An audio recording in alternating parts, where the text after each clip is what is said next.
The housing market is not crashing. It's by Dave Ramsay. Inflation, recession, high interest rates, high fuel costs, labor market disruption, including the Great Resignation, supply chain shortages, bear market, and the hits just keep coming. Are we heading for the end of American economy? Is the housing market going to crash? Is this generation going to be priced out of the housing market and never be homeowners? No, no, no. 3 no's. So that's 3 no's. So that means he's saying no to, are we headed to the end of American economy? Of course not. Is the housing market going to crash? That's the question that we want to address. The second one says, is this generation going to be priced out of the housing market and never be homeowners? That's also no. I agree with that one. But the main one I want to target is the middle one. Is the housing market going to crash? He said no. Sorry to end your fear porn party, but the sky is really not falling.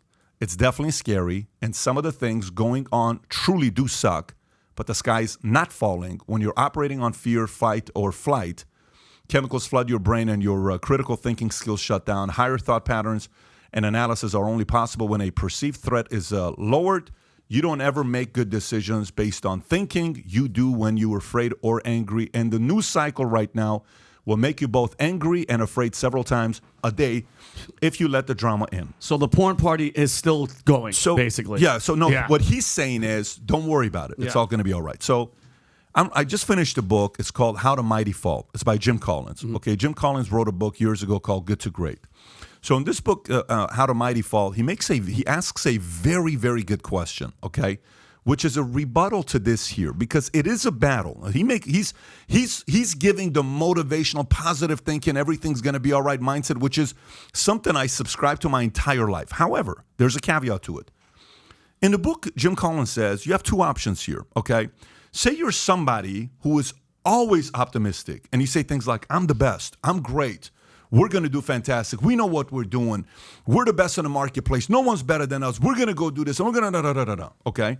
And then the other mindset is what? The mindset of a person says, I don't know if I'm good enough to compete, man. I don't know if I have what it takes to compete in the podcast. I don't know what if the rates drop in real estate, and what if that happens, and what if I'm not good enough to be a father? What if I'm not good enough to be a husband or a mother or a wife? Or what if I don't have the goodies yet? Man, if I don't call that person, what if that client changes their mind? So you're always in that I'm not good enough to get to the next level, right? He says 2 companies have 2 different types of leaders. Say one is thinking like everything's going to be great, and the other one is, dude, we got some improving to do, right?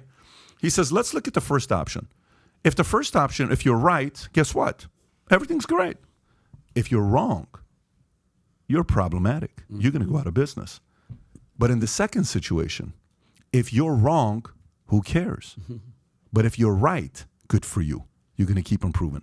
Mm-hmm. Meaning, if you look at this and you say, oh, is the market going to crash? Nah, it's not going to the market's not going to crash. Yeah, it's going to be all right. Don't even sweat it, all this stuff. Okay, then rates come up, okay, to 6.29%. I don't know if you saw the Yahoo Finance thing. I'm going to send this to you so you can show it, because I think it's very important for us to see this. Luxury home pricing. I'll text this to you. We have it in the article as well. But Tyler, if you want to look at your phone, I'm sending it to you. Receive that one, and I'll send you the other one as well. You guys have to see this here on what the numbers of luxury, as well as I'll send you this other one as well. Pull these 2 up if you can. Pull both of them up if you can, okay? So that's one of them. Take a look at this. This is from Yahoo Finance. This is luxury home sales sync most on record. That's from 2013. Okay, look at the luxury market. It goes down a little bit in 2014. Then in 2020, it drops during COVID dramatically. Wow. But as bad as it dropped during COVID, look how bad it's dropped after COVID. So meaning COVID was fake. It's all fear. That 6-month period right there in 2020, that was not a real crash. The market still went up. But look at the drop from the top to the bottom. That is a 28% drop from June to August. Highest in 10 years we're talking about, okay? So then outside of that, inventory is officially up. Okay, inventory is going up. Mortgage rates, if you got the mortgage rates I sent you, I don't know if you got that one as well. If you want to go to the next one I just sent you, take a look at this one here. It's not slowing down. Go to the next one. And Pat, can I ask you a really quick question? Why is it because I think you're going there right now. Luxury dropped that much. What about just regular homes? Luxury went up too much, and it was overpriced, and now people are not willing to pay. There's many different reasons they can look at. But look at this one right here. Rates from 2021 till today, 2.85 to 6.29. and it's constantly gone up. The 30-year is 6.29, 15-year is 5.44, and the 5-year ARM is 4.97. So the concept of fear porn, here's a part then. Then people say, well, does this mean the bear market is here? Is this the end of it? Is this like, Pat, what's going to happen next? Let me show you this other one here, and then we'll do some commentary. I'm going to read the Dow hits bear market as stocks sell off. Okay, if you want to go to page 5, Tyler, if you have that article. If not, I'll just read it to the audience. This is very important to pay attention to. Okay, so Dow hits bear market as stocks sell off goes from bad to worse. The Dow average on Friday briefly hit a bear market before bouncing back from slightly a 700-point drop. The average is now sitting at the lowest since November 2020, which is COVID. This is the S&P 500 NASDAQ composite wrapped the second highest straight week of losses, retreating to June lows. The pain may continue following the Federal Reserve 75 basis point rate hike and new projected 4.4% federal fund rate, a percentage point higher than initial forecast. The team at Goldman Sachs, led by David Costin, cut their outlook of the S&P 500 this year by 16% to 3,600 versus a prior of 4,300 as the economy faces the likelihood of sharp downturn or hard landing. When you see numbers like this, Adam, what do you think about?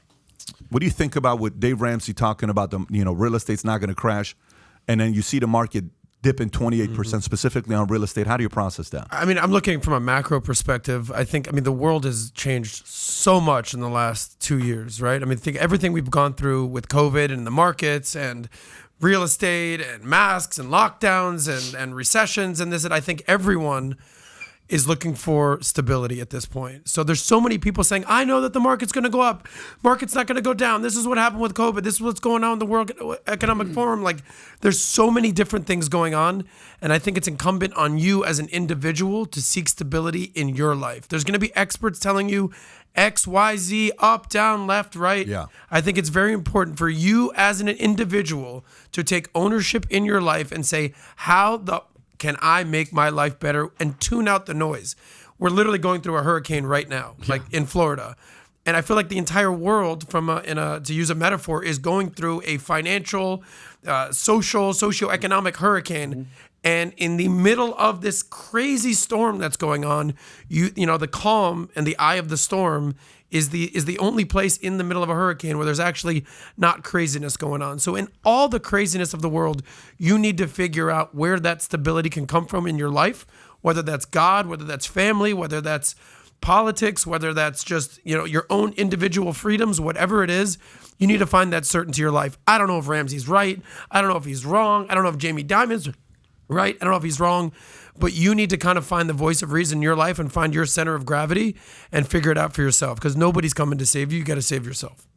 Great analogy. I love the fear porn conversation, though, just because I feel like we've seen that explode so much in society over the last 2 years. And fear has played a role in people's health decisions, where people live, how they live. It's had a huge impact on the way parents raise children. Now you have a lot of kids that are growing up afraid of literally everything, because their parents are now afraid of everything because they've been through COVID, and it's affecting society at large in so many ways. It affected the way the school system runs.